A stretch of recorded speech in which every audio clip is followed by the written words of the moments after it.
आज का ये वीडियो कोई एक वीडियो नहीं है बल्कि अपने आप में एक मंत्र है। सच्चे पातशाह श्री गुरु नानक देव जी महाराज फरमाते हैं कि मति विच रतन जवाहर माणिक जे एक गुरु की सीख सुनी। यानी गुरु की एक सीख में एक मति को अगर ध्यान से सुन लिया जाए तो उसमें हजारों हीरे मोती और माणिकों का भंडार छुपा हुआ है। मेरा नाम अनुराग ऋषि है। I am a transformational speaker and human potential trainer और आज आपको बताऊंगा गुरु महाराज की एक ऐसी सीख जो शायद कामयाबी के लिए जिससे बड़ी सीख शायद इस धरती पर कोई अवेलेबल ना हो। बहुत से लोग कमेंट्स में पूछते हैं कि सर पैसे कैसे कमाएं, ज्यादा पैसे कैसे कमाएं, कौन से बिजनेस में पैसे लगाएं, ग्राहक को कैसे अट्रैक्ट करें, कस्टमर तक ज्यादा से ज्यादा सेल्स कैसे करें। लेकिन इससे ज्यादा जरूरी ये जानना है कि नेक कमाई कैसे की जाए, पाक साफ कमाई कैसे की जाए, हक हलाल की कमाई कैसे की जाए, जिसका उदाहरण खुद गुरु साहब ने पेश किया है। तो गुरु साहब एक बार अपने शिष्य भाई मर्दाना के साथ एक गांव से गुजरते हैं जिसका नाम सैदपुर था और सैदपुर अब भी पाकिस्तान में है, जिसको आज अमीनाबाद के नाम से जाना जाता है। तो सैदपुर से जब गुजर रहे होते हैं तो एक इंसान जिसका नाम भाई लालो था, उसे मालूम चलता है कि गुरु साहब हमारे गांव में आए हुए हैं। तो वो गुरु साहब के पास पहुंचता है और जाकर के विनती करता है कि आप जो है आप मेरे पास कुछ देर रुकिए और आज का खाना आप मेरे साथ खाइए। तो गुरु महाराज उसके साथ जो है उसके घर उसकी कुटिया में पहुंच जाते हैं और वहां पर वो देखते हैं कि वो जो भी रूखी सूखी रोटी उसकी बनी होती है वो ला करके 3 हिस्सों में बांट करके खुद खाता है और गुरु साहब को पेश करता है और भाई मर्दाना भी वहीं बैठकर खाना खाते हैं। जब वो खाना खा लेते हैं तो भाई मर्दाना गुरु साहब से पूछते हैं कि गुरु महाराज, ऐसा खाना जिंदगी में कभी नहीं खाया, रोटी सूखी है लेकिन फिर भी इसमें ऐसा स्वाद आ रहा है जैसे अमृत का स्वाद हो। अमृत जिंदगी में कभी छका नहीं है लेकिन ऐसा लग रहा है जैसे कि इससे स्वाद खाना हम जिंदगी में कभी खा ही नहीं सकते थे। ये ऐसा क्या है? तो गुरु महाराज उनको बोलते हैं कि ये रोटी का स्वाद नहीं है, ये ईमानदारी की, मेहनत की रोटी का स्वाद है, ये हक हलाल की कमाई का स्वाद है। ये जो स्वाद तुम्हारे मुंह में आ रहा है ये इस इंसान की मेहनत का स्वाद है जो दुनिया के किसी और पकवान में नहीं मिल सकता। जब ये बात गुरु महाराज बोलते हैं तो देखते हैं सामने एक इंसान खड़ा है जो कि उसी गांव के बहुत बड़े अमीर आदमी के घर से गुरु महाराज को बुलाने के लिए आता है और कहता है कि मलिक भागो, जो कि एक बहुत अमीर इंसान है, उन्होंने आपको अपने यहाँ खाने पर बुलाया है, उन्होंने आपके आने पर एक बहुत बड़ा भोज रखा है। तो गुरु नानक देव जी उसको ये कह करके मना कर देते हैं कि बड़े बड़े भोज में हम फकीरों का क्या काम, उसे वापस भेज देते हैं। लेकिन मलिक भागो उसको अपने अपने मैसेंजर को दोबारा भेजता है कि गुरु महाराज को बुला करके लाया जाए।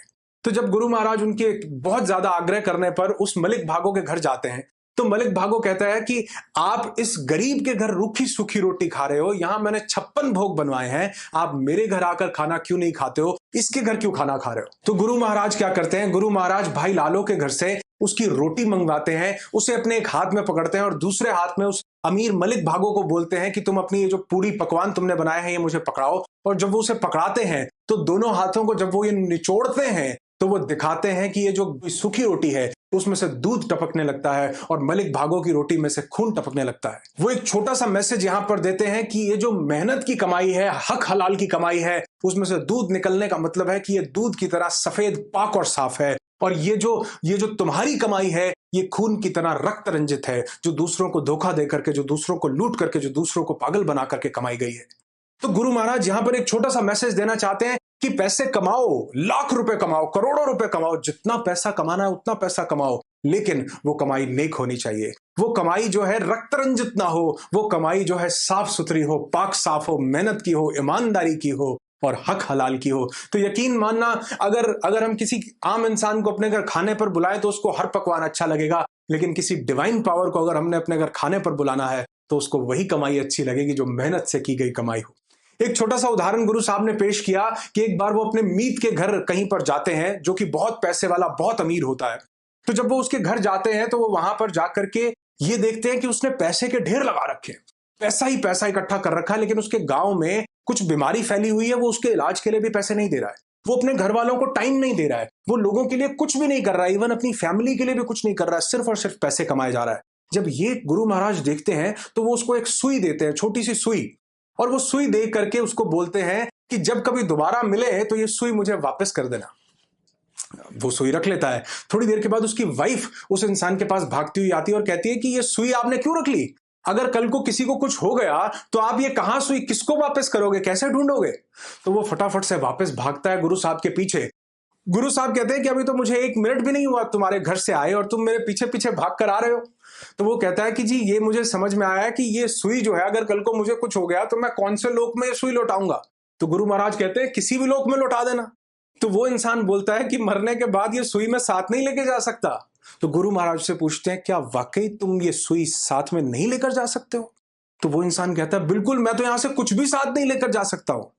गुरु महाराज कहते हैं ठीक है, तो ये सुई मुझे वापस दे दो। और जब गुरु साहब इतनी बात बोलते हैं तो उसे समझ में आ जाता है कि यार ये जो इतना सब कुछ इकट्ठा किया है, इसमें से तो एक सुई के बराबर जितनी चीज भी मैं साथ नहीं लेकर जा सकता हूं। वो वहां से वापस जाता है गुरु साहब के पैर छू करके और लंगर लगाता है, लोगों को खाना खिलाता है, लोगों की गरीबी बीमारी दूर करता है।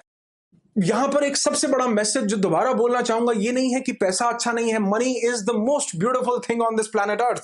बट अगर उसको उसको वो कमाई नेक जरिए से आए, वो कमाई मेहनत से आए, वो कमाई ईमानदारी से आए, वो कमाई लोगों को लोगों का कुछ भला करके आए, लोगों की जिंदगी में कुछ वैल्यू एडिशन करके आए।